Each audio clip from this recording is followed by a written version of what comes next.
सिर्फ नदी किनारे खड़े होकर पानी देखने से हम नदी पार नहीं कर सकते। नदी पार करने के लिए हमें पानी में उतरकर श्रम करना ही होगा। सुप्रभात, मैं हूं प्रतिबिंब शर्मा आपके साथ। सबसे पहले नजर डालते हैं मुख्य गतिविधियों पर। लोकसभा चुनाव के तीसरे चरण में 10 राज्यों और केंद्र शासित प्रदेश की 93 लोकसभा सीटों पर संपन्न हुआ मतदान। लगभग 65% मतदान का अनुमान। प्रधानमंत्री नरेंद्र मोदी ने अहमदाबाद में डाला वोट। अमित शाह, ज्योतिरादित्य सिंधिया, मनसुख मांडविया समेत 1331 उम्मीदवारों की किस्मत ईवीएम में हुई बंद। लोकसभा चुनाव के 7वें और आखिरी चरण के लिए अधिसूचना जारी होने के साथ ही नामांकन शुरू। 7 राज्यों और केंद्र शासित प्रदेश की 57 लोकसभा सीटों पर 1 जून को होगा मतदान। उत्तर प्रदेश, पंजाब की 13, पश्चिम बंगाल की 9, बिहार की 8, ओडिशा की 6, हिमाचल प्रदेश की 4, झारखंड की 3 और केंद्र शासित प्रदेश चंडीगढ़ की 1 सीट पर होगी वोटिंग।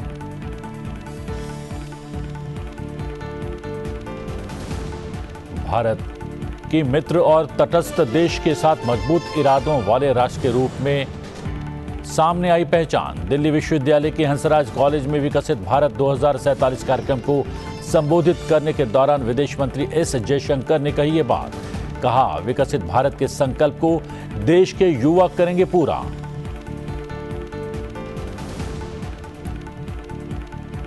कनाडा के माल्टन में नगर कीर्तन परेड की झांकियों में भारतीय राजनेताओं के बारे में हिंसक चित्रण प्रदर्शित करने पर भारत ने दर्ज किया कड़ा विरोध।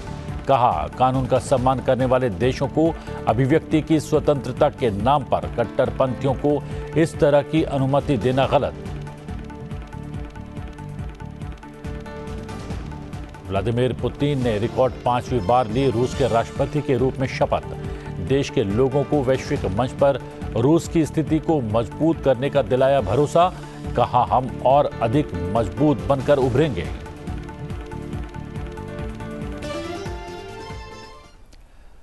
लोकसभा चुनाव के तीसरे चरण का मतदान मंगलवार को संपन्न हो गया। 10 राज्यों और केंद्र शासित प्रदेश की 93 लोकसभा सीटों पर लगभग 65% मतदान दर्ज किया गया।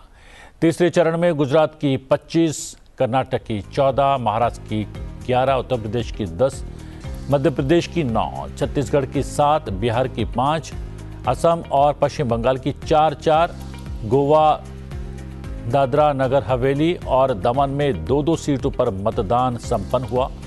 तीसरे चरण में 75.30% के साथ सबसे ज्यादा मतदान असम में हुआ। पश्चिम बंगाल में 73.93% और सबसे कम 54.98% मतदान महाराष्ट्र में हुआ। बिहार में 56.55%, छत्तीसगढ़ में 67.16%, दादरा और नगर हवेली दमन दीव में 65.23% मतदान हुआ। गोवा में 74.47%, गुजरात में 56.88%, कर्नाटक में 68.71%, मध्य प्रदेश में 63.36%, उत्तर प्रदेश में 57.34% मतदान दर्ज किया गया है। तीसरे चरण के समापन के साथ आम चुनाव 2024 के लिए 20 राज्यों और केंद्र शासित प्रदेशों और 283 संसदीय निर्वाचन क्षेत्रों में मतदान संपन्न हो गया है। इस चरण में कुल 1331 उम्मीदवार चुनावी मैदान में थे। तीसरे चरण में भाजपा के वरिष्ठ नेता अमित शाह, मनसुख मांडविया, ज्योतिरादित्य सिंधिया, प्रहलाद जोशी, शिवराज सिंह चौहान और बसवराज बोम्मई, कांग्रेस नेता दिग्विजय सिंह, समाजवादी पार्टी नेता डिंपल यादव, एनसीपी नेता शरद गुट के नेता सुप्रिया सूले सहित प्रमुख उम्मीदवारों की किस्मत ईवीएम में बंद हो गई। इस चरण में 23 देशों के 75 अंतर्राष्ट्रीय प्रतिनिधियों ने मतदान प्रक्रिया देखने के लिए 6 राज्यों के कई मतदान केंद्रों का दौरा भी किया। प्रतिनिधियों ने मतदान टीमों को मतदान सामग्री और मशीनें भेजने की प्रक्रिया भी देखी और परिणाम, पारदर्शिता और सबसे महत्वपूर्ण रूप से मतदाताओं के उत्सव में भाग लेने की सराहना की। वहीं दूसरी ओर लोकसभा चुनाव 2024 के 7वें और आखिरी चरण के लिए अधिसूचना जारी होने के साथ ही नामांकन की प्रक्रिया शुरू हो गई है। 7वें चरण में 7 राज्यों और केंद्र शासित प्रदेश की कुल 57 लोकसभा सीटों पर चुनाव होंगे। 7वें चरण में उत्तर प्रदेश और पंजाब की 13 सीटें, पश्चिम बंगाल की 9 सीटें, बिहार की 8 सीटें, ओडिशा की 6 सीटें, हिमाचल प्रदेश की 4 सीटें, झारखंड की 3 सीटें और केंद्र शासित प्रदेश चंडीगढ़ की 1 सीट शामिल है। लोकसभा चुनाव के 7वें और अंतिम चरण के लिए मतदान 1 जून को होगा। निर्वाचन आयोग द्वारा उम्मीदवारों को इस महीने की 14 तारीख तक नामांकन पत्र दाखिल किए जाने का समय दिया गया है, जबकि 17 मई तक उम्मीदवारों के पास अपना नामांकन वापस लेने का समय रहेगा। विदेश मंत्री एस जयशंकर ने मंगलवार को कहा कि भारत को आज दुनिया भर में न केवल मित्र और तटस्थ के रूप में बल्कि दृढ़ और मजबूत इरादे वाले राष्ट्र के रूप में भी देखा जाता है, जो संकट की स्थितियों में अपने लोगों का ख्याल रखता है और उनकी रक्षा करता है। विदेश मंत्री एस जयशंकर ने दिल्ली विश्वविद्यालय के हंसराज कॉलेज में एक कार्यक्रम में विकसित भारत 2047 युवाओं की आवाज विषय पर बोलते हुए ये बात कही। वो यूक्रेन जैसे युद्धग्रस्त देशों से अपने नागरिकों को वापस लाने के लिए भारत द्वारा चलाए गए बचाव अभियान का जिक्र कर रहे थे। विदेश मंत्री एस जयशंकर ने छात्रों को संबोधित करते हुए कहा कि विकसित भारत केवल लोगों को प्रेरित करने वाला नारा भर नहीं है, बल्कि ये पिछले 10 वर्षों में बनाई गई नींव है, जिस पर भारत के अगले 25 वर्षों का भविष्य निर्मित होगा। विदेश मंत्री ने कहा कि अमृतकाल के अगले 25 साल आपका भविष्य हैं। ये विकसित भारत की और यात्रा है और आप ही इस यात्रा को संभव बनाएंगे। विदेश मंत्री ने यह भी कहा कि वो इन 25 वर्षों को अवसर और नई चुनौती की अवधि के रूप में देखते हैं। कनाडा में माल्टन में नगर कीर्तन परेड की झांकियों में भारतीय राजनेताओं के बारे में हिंसक चित्रण प्रदर्शित करने पर भारत ने कड़ा विरोध दर्ज किया है।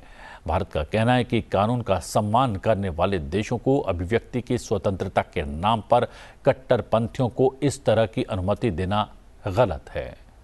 इस संबंध में मीडिया के सवालों के जवाब में विदेश मंत्रालय के प्रवक्ता रणधीर जायसवाल ने कहा कि जैसा कि आप जानते हैं, हमने कनाडा में हमारे राजनीतिक नेतृत्व के खिलाफ चरमपंथी तत्वों द्वारा इस्तेमाल की जा रही हिंसक छवियों के बारे में बार बार अपनी मजबूत चिंताओं को उठाया है। पिछले साल हमारे पूर्व प्रधानमंत्री की हत्या को दर्शाने वाली एक झांकी का इस्तेमाल एक जुलूस में किया गया था।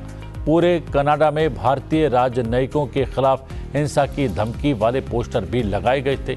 हिंसा का जश्न मनाना और उसका महिमा मंडन करना किसी भी सभ्य समाज का हिस्सा नहीं होना चाहिए। लोकतांत्रिक देश जो कानून के शासन का सम्मान करते हैं, उन्हें अभिव्यक्ति की स्वतंत्रता के नाम पर कट्टरपंथी तत्वों द्वारा डराने धमकाने की इजाजत नहीं देनी चाहिए। हम कनाडा में अपने राजनयिक प्रतिनिधियों की सुरक्षा को लेकर भी चिंतित हैं। उच्चतम न्यायालय ने मंगलवार को राज्यों और केंद्र शासित प्रदेशों की पुलिस से ये सुनिश्चित करने को कहा है कि निर्दोषों और पिछड़े समुदाय के व्यक्तियों का नाम हिस्ट्री शीट में नहीं आना चाहिए। शीर्ष अदालत ने यह भी कहा कि राज्यों और केंद्र शासित प्रदेशों के पुलिस अधिकारियों को यह सुनिश्चित करना चाहिए कि पिछड़े समुदायों, अनुसूचित जातियों या अनुसूचित जनजातियों के साथ साथ सामाजिक, आर्थिक और शैक्षणिक रूप से वंचित पृष्ठभूमि वाले निर्दोष व्यक्तियों की हिस्ट्री शीट में कोई यांत्रिक प्रविष्टि न की जाए। सुप्रीम कोर्ट ने कहा कि हिस्ट्री शीट एक आंतरिक सार्वजनिक दस्तावेज है, न कि सार्वजनिक रूप से सुलभ रिपोर्ट। इसमें कहा गया कि पुलिस अधिकारियों को यह सुनिश्चित करते समय अतिरिक्त देखभाल और सावधानी बरतनी चाहिए कि हिस्ट्री शीट में कानून द्वारा प्रदान किए गए नाबालिग की पहचान का खुलासा नहीं किया जाए। पीठ ने यह भी कहा कि हमें यह ध्यान में रखना चाहिए कि ये पूर्व कल्पित धारणाएं अक्सर उन्हें उनके समुदायों से जुड़ी प्रचलित रूढ़ियों के कारण अदृश्य शिकार बना देती हैं, जो अक्सर उनके आत्मसम्मान के साथ जीवन जीने के अधिकार में बाधा डाल सकती है। देश के नए नौसेना प्रमुख एडमिरल दिनेश के त्रिपाठी ने भारत के उपराष्ट्रपति जगदीप धनखड़ से मुलाकात की। मुलाकात के दौरान एडमिरल दिनेश के त्रिपाठी ने देश के समुद्री हितों की रक्षा के लिए भारतीय नौसेना के संकल्प की पुष्टि की। उपराष्ट्रपति जगदीप धनखड़ ने नौसेना प्रमुख को भविष्य के लिए शुभकामनाएं दी। व्लादिमीर पुतिन ने मंगलवार को एक भव्य उद्घाटन समारोह में रूस के राष्ट्रपति के रूप में अपने नए कार्यकाल के लिए शपथ ली। क्रेमलिन में एक भव्य समारोह में शपथ लेकर 71 साल के पुतिन ने अपने 5वें कार्यकाल की शुरुआत की। शपथ समारोह का आयोजन रूसी परंपरा के मुताबिक रूस की राजधानी मॉस्को के ऐतिहासिक ग्रैंड क्रेमलिन पैलेस में हुआ। पुतिन ने महज 33 शब्दों में अपनी शपथ ली। इसके बाद पुतिन ने देश के लोगों को वैश्विक मंच पर रूस की स्थिति को मजबूत करने का भरोसा दिलवाया। साथ ही कहा कि वो उन देशों के साथ भी रिश्ते सुधारने की कोशिश करेंगे जो रूस को अपना दुश्मन समझते हैं। पुतिन ने अपने शपथ समारोह के बाद कहा कि मैं जनता के विश्वास को बनाए रखने के लिए समर्पित रहूंगा। हम और अधिक मजबूत बनकर उभरेंगे। मैं जनता का विश्वास कायम रखने की हर संभव कोशिश करूंगा। Performing my duties as the President of the Russian Federation, I pledge to respect and protect the rights and liberties of every citizen, to observe and protect the Constitution of the Russian Federation, to protect the sovereignty and independence, security and integrity of the state, and to serve the people faithfully. Vladimir Putin has taken the office of the President of Russia.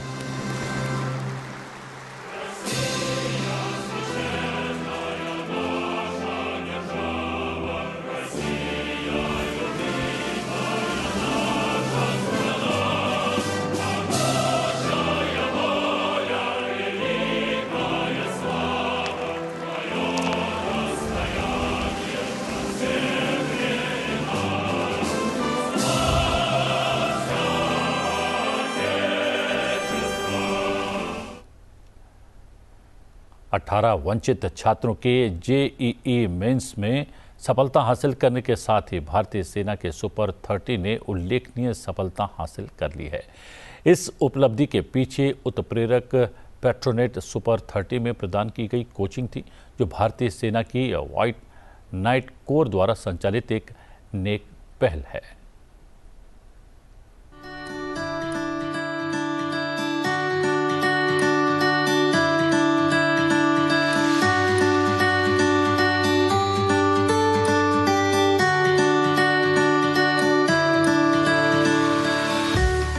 Petronet Jammu super 30 ये जो project है, यहाँ पे Jammu reason के 30 मेधावी बच्चों को free of cost IIT JEE की प्रिपरेशन कराई जाती है। ये भारतीय सेना, CSRL जो कि centre for social responsibility and leadership एक NGO है, और पेट्रोनेट LNG के बीच ट्राइपैट्रियट एग्रीमेंट है। ये जो बच्चे हैं ये बिलो पॉवर्टी लाइन है, मतलब गार्जियन की जो एनुअल इनकम है वो 5 लाख रुपए से कम है। सुपर 30 की टीम है, वही हमारे स्कूल आई थी टेस्ट लेने के लिए, और उन्होंने हमें बताया कि एक ऐसा इंस्टीट्यूट है जो कि फ्री में हमें कोचिंग दे रहा है, और हमने टेस्ट दिया और जो क्लियर करने के बाद हम इधर आए। क्लास में अच्छा पढ़ाते हैं सर, डाउट्स वगैरह भी अच्छे से क्लियर हो जाते हैं। यहाँ आने के बाद मेरे को बहुत ही अच्छा लगा। पैसे की दिक्कत थी वो नहीं हुई, और फ्री में इतनी अच्छी कोचिंग मिल रही है, और खाना पीना और रहना भी यहीं पर हो रहा है। यहाँ पे आकर के बच्चों का जो लेवल देखा था, बच्चों का लेवल इतना अच्छा नहीं था, और हम लोग यहाँ पर आकर के उन बच्चों पे इतना मेहनत किए कि बच्चे आज अपना एक फेज जो IIT JEE का जो फर्स्ट फेज था और सेकंड फेज वो अच्छे से क्वालिफाई किए हैं। कि हमारे जो बच्चे हैं, हम इतना विश्वास रखते हैं कि हमारे कुछ बच्चे अच्छी IIT पहुँच जाएंगे। बच्चा खुश है, पढ़ रहा है, मेहनत कर रहा है अच्छी तरह, स्टाफ भी अच्छा है, अच्छा पढ़ा रहे हैं, अच्छा सब कुछ है, तो टेंशन किस बात की। और बात कर लेते हैं मौसम की। मौसम विभाग के अनुसार आंध्र प्रदेश, तमिलनाडु, तेलंगाना और कर्नाटक सहित देश के दक्षिण पूर्वी क्षेत्रों में भीषण गर्मी की स्थिति जारी रहेगी। मौसम विभाग ने बताया कि क्षेत्र में सबसे अधिक 43 से 45 डिग्री सेल्सियस तापमान रिकॉर्ड किया गया। सौराष्ट्र और राजस्थान में भी भीषण गर्मी की स्थिति बनी रहने की संभावना है। मौसम विभाग के वरिष्ठ वैज्ञानिक RK चेनामणि ने बताया कि पूर्वी भारत में लू की स्थिति पूरी तरह से अब कम हो गई है। उन्होंने ये भी बताया कि पूर्वी और पूर्वोत्तर भारत में अगले 2 से 3 दिनों में तेज वर्षा हो सकती है।